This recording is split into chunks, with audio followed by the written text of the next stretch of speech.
우리가 읽은 시편 23편, 이것은 우리 믿는 성도뿐만 아니고 안 믿는 사람들까지도 들어볼 만한 시편이고, 그리고 또 많은 분들이 알고 있는 아주 유명한 다윗의 시입니다. 그런데 이 다윗이 이 시를 어느 시기에 지었는지, 아니면 어떤 환경에서 지었는지 이런 배경이 사실 없어요.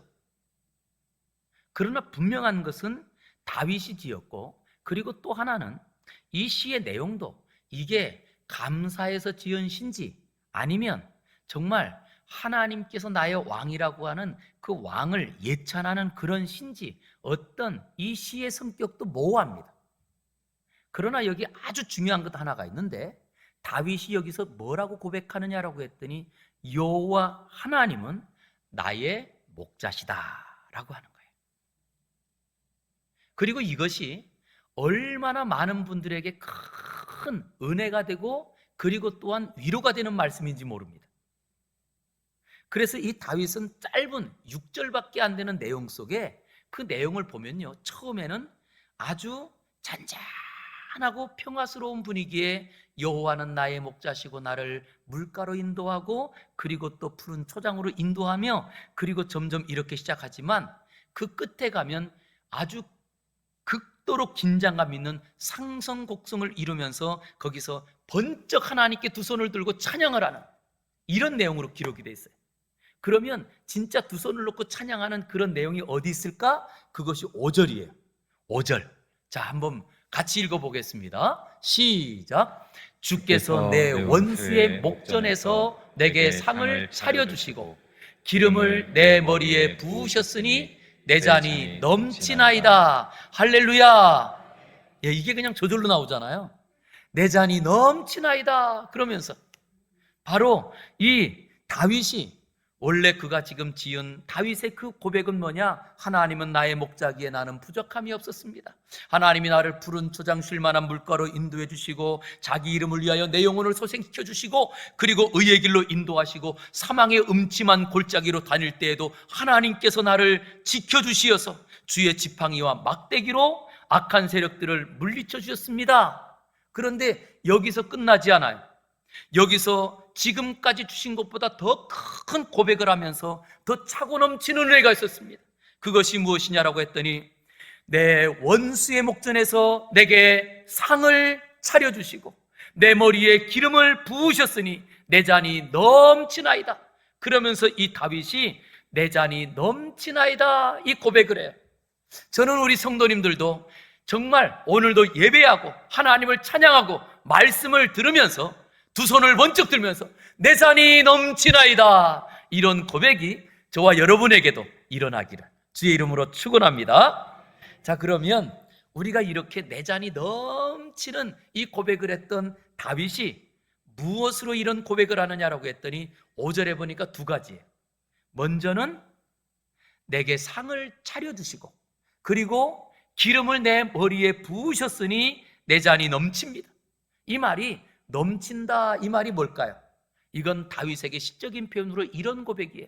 하나님께서 내게 주셨던 이 두 가지의 은혜로 말미암아 나는 지금까지 모든 역경을 다 이겼습니다.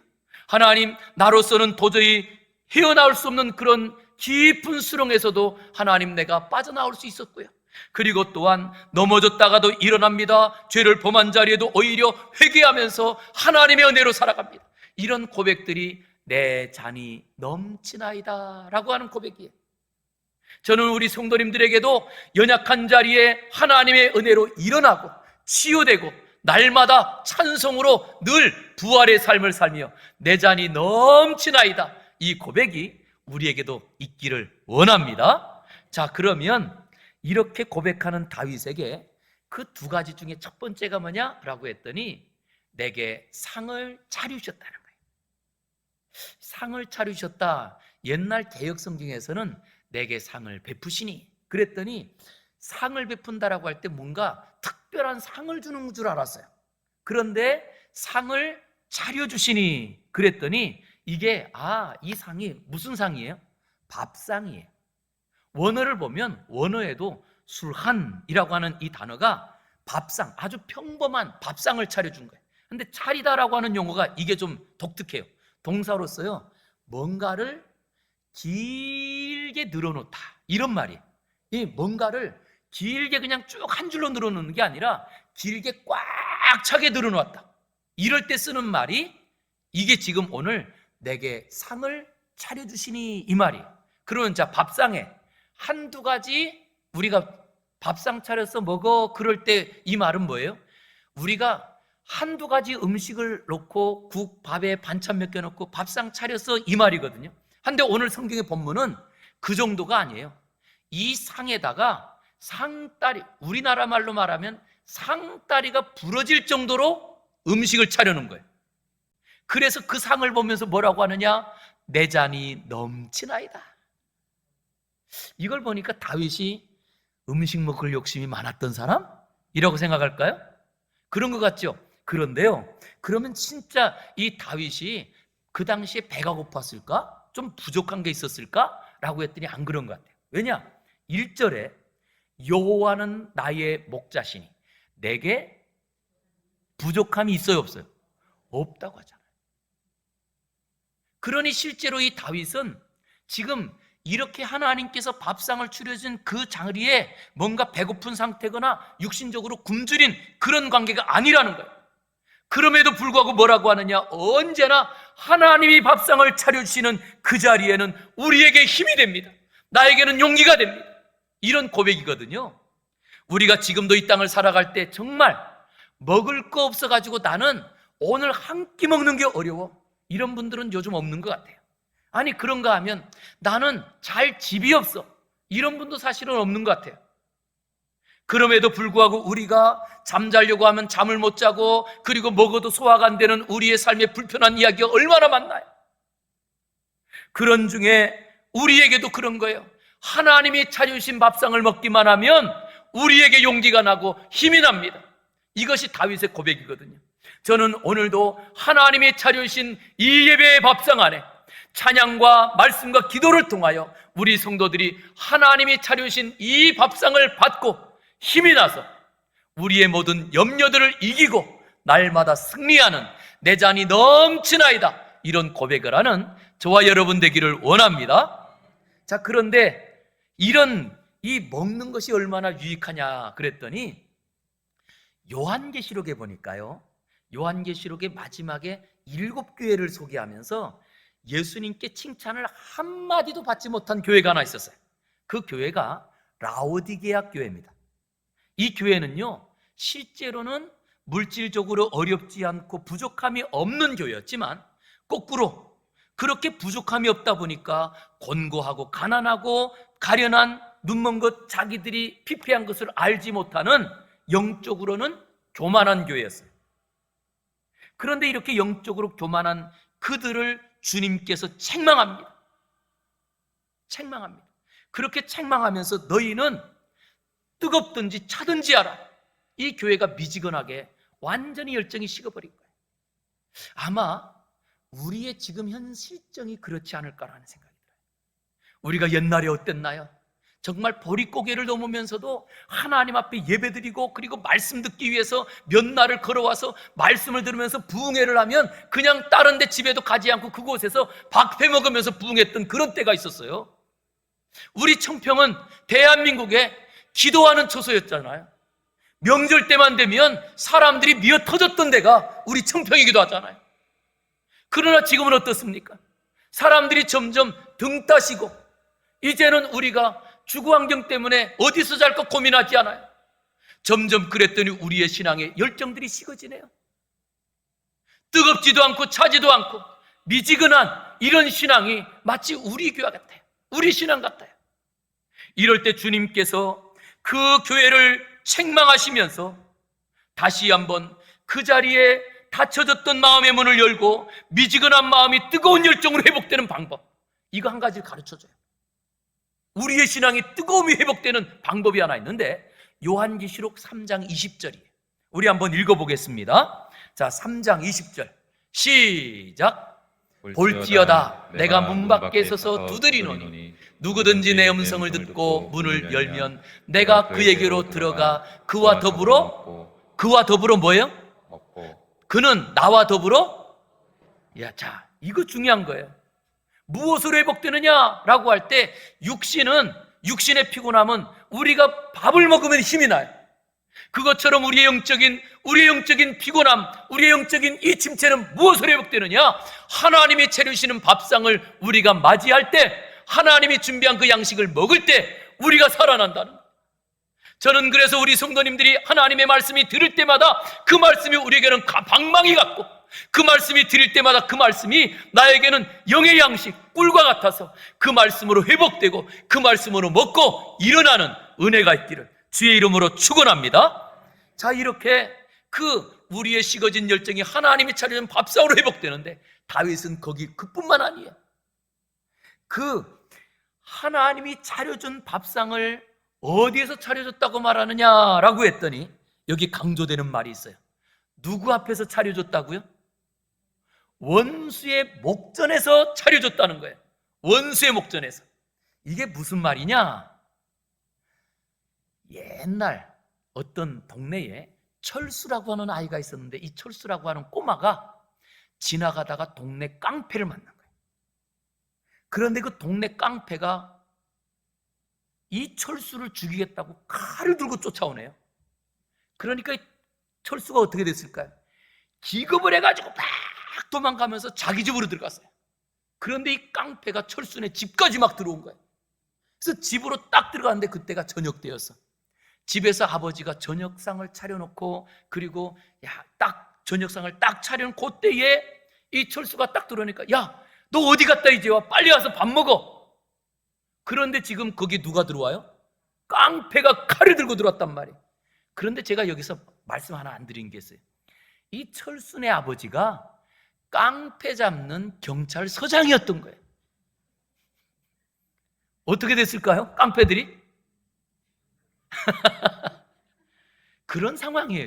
이게 지금 오늘 본문이 어떤 거냐 하면, 원수의 목전에서 상을 차려주시는데, 그 원수의 목전에서 밥상을 차려주시는 분이 누구예요? 하나님. 이 세상을 만드시고, 그리고 이 세상의 모든 것들을 주관하시고 이스라엘의 그 모든 영적인 상황을 다스리시는 왕이신 하나님인 거예요. 그 하나님이 지금 다윗 앞에다가 밥상을 차려주는 거예요. 자, 그러면 밥상에서 같이 밥을 먹으면 그러면 한 식구라고 말하죠, 우리. 그러면 왕이신 하나님께서 밥상을 차려주시고 거기에 다윗이 밥을 먹고 있으면 다윗은 누구예요? 왕이신 그 하나님의 아들이나 딸. 우리는 왕의 아들이나 딸을 뭐라고 그러죠? 왕자, 공주라고 그래요. 혹시 여러분 주일학교 다녀보셨나요? 주일학교 때 이런 찬송 배워보셨는지 모르겠어요. 왕왕왕왕 나는 왕자다, 하나님 나라에 나는 왕자다, 내가 비록 어릴지라도 나는 왕 뭐예요? 나는 왕자다. 아시네요? 자, 우리 이번엔 공주 한번 해볼게요. 자, 시작. 공공공공 나는 공주다, 하나님 나라에 내가 비록 어릴지라도 나는 공. 왜 남자들은 안 하세요? 보니까 여자분들은 막 이러면서 하는데 남자분들은 가만히 계세요. 왜 공주는 되게 싫으세요? 저는 공주라도 하나님 나라의 공주만 되면 좋겠어요. 근데 실제 지금 이 원수는요 다윗보다 강해요. 다윗을 죽이기 위해서, 다윗을 해치기 위해서 지금 칼을 들고 달려오는데, 그 다윗을 막 잡으려고 하는데 하나님께서 밥상을 차려주시고, 그리고 그 밥상을 하나님이 떡 차려주는 걸 보니까 이 원수는 밥상이 안 보여요. 누가 보여요? 하나님을 보는 순간 기겁하는 거예요.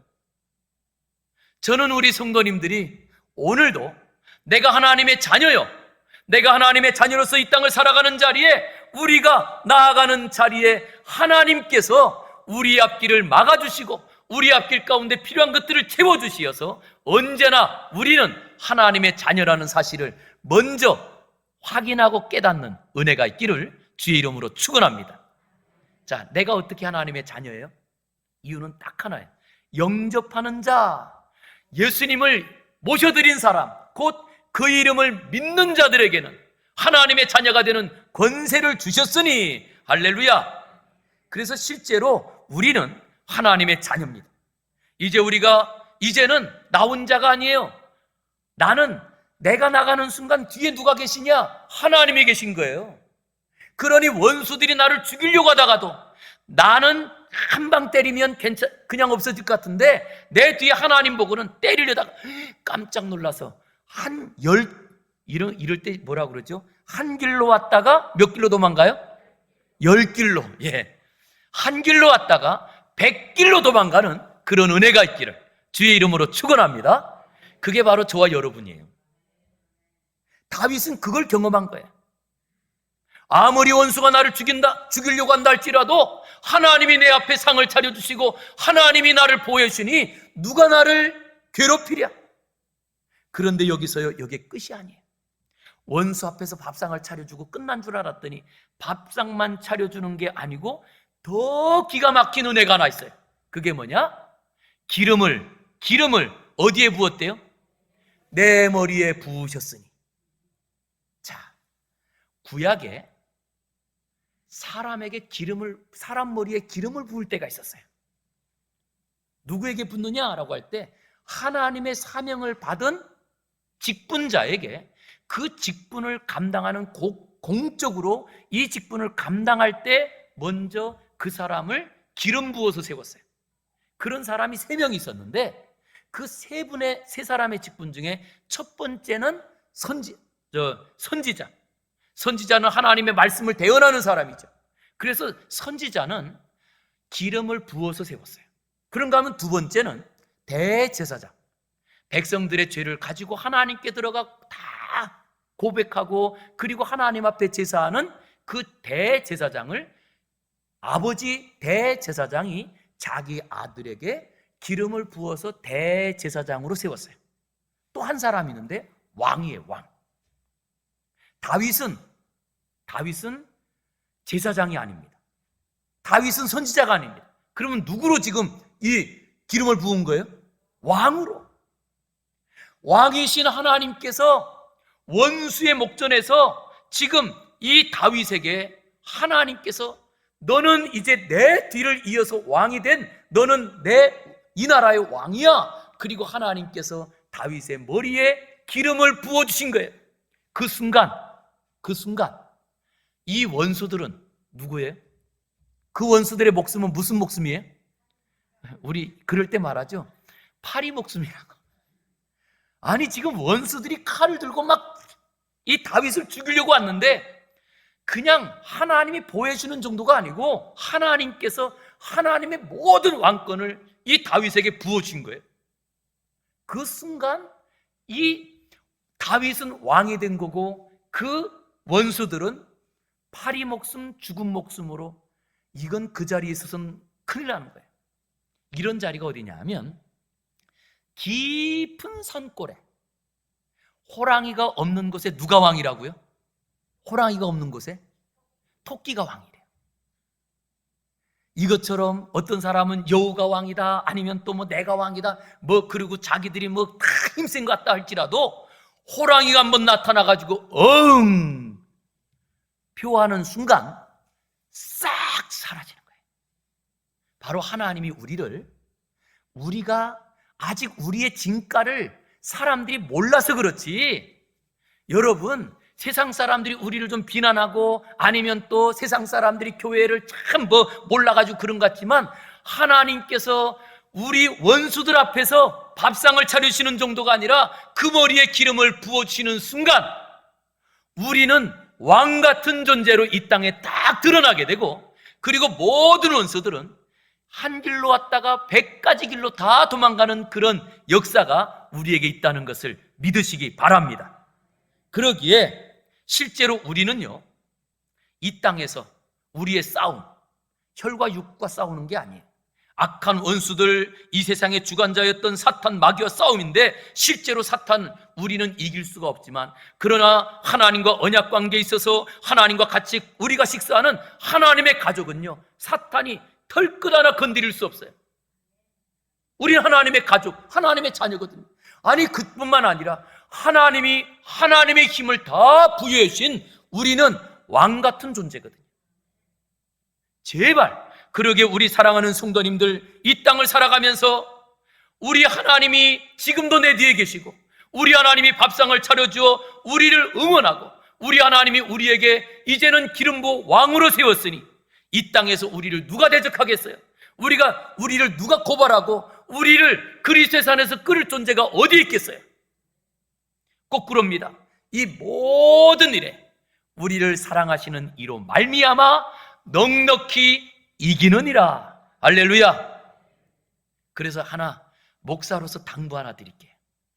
제발 누가 코로나 걸렸대, 코로나가 옆집에도 걸렸대, 그런 것 때문에 정말 두려워하지 마세요. 왜냐? 코로나가 우리를, 목숨을 털끝 하나 건드리지 못해요. 왜냐? 하나님이 데려가실 때 우리가 가는 거지, 코로나 걸렸다고 죽는 거 아니고요, 암에 걸렸다고 죽는 거 아니에요. 저는 지금까지 목회하면서 암에 걸렸지만 하나님께서 완치시켜 주신 분들 여러 번 봤어요. 그리고 또 내 주변에서 코로나 걸린 중에 온전히 회복된 분도 많더라고요. 그러나 코로나하고 관계없이도 하나님께서 사고로 데려가시기도 하시고, 우리가 예상하지 못했던 자리에 그냥 주무시는 중에 하나님께서 불러가시기도 하세요. 그러게 먼저 지금에 있는 질병이나 아니면 또 사탄 마귀가 지금도 우리의 상황 속에서 여러 가지로 우리에게 두려움과 근심을 가져올 때, 저는 우리 성도님들이 하나님께서 나를 왕으로 세웠으니 왕 같은 제사장으로서 우뚝 서서 이제는 질병아 떠나가라, 근심아 떠나가라, 물질의 근심들아 떠나가라 선포하면서 이기는 왕 같은 사람들이 다 되시기를 주의 이름으로 축원합니다. 그 사람이 누구예요? 다윗이었잖아요. 다윗은 그가 지금까지의 삶의 여정 속에서 목동으로 있을 때에도 그는 곰과 맹수들의 입을 맨손으로 찢으면서 양들을 보호했고, 어린 시절에 아무도 전쟁터에 나가지 못하는 자리에 골리앗과 싸워서 이겼고, 그리고 그는 사울왕이 그를 죽이려고 많은 군사들을 부른 자리에도 하나님께서 언제나 보호해 주셔서 하나님이 그를 왕으로 세우셨어요. 그는 삶으로 경험한 것을 가지고 한마디를 고백합니다. 여호와는 나의 목자시니, 여호와께서 내 인생을 주관하시니, 원수의 목전에서 내 앞에 상을 차려주시고 원수의 목전에서 거꾸로 하나님은 내게 기름을 부어 왕으로 세워서 할렐루야 찬송하게 하시는 분이라는 거예요. 저는 우리 성도님들이 다시 한번 오늘 예배를 드리고 가정에 가서, 가정에서 어떤 일을 만나는 자리에도 언제나 내 잔이 넘치나이다 두 손 들고 찬양하면서 다윗의 삶이 저와 여러분의 삶으로 일어나기를 주의 이름으로 축원합니다.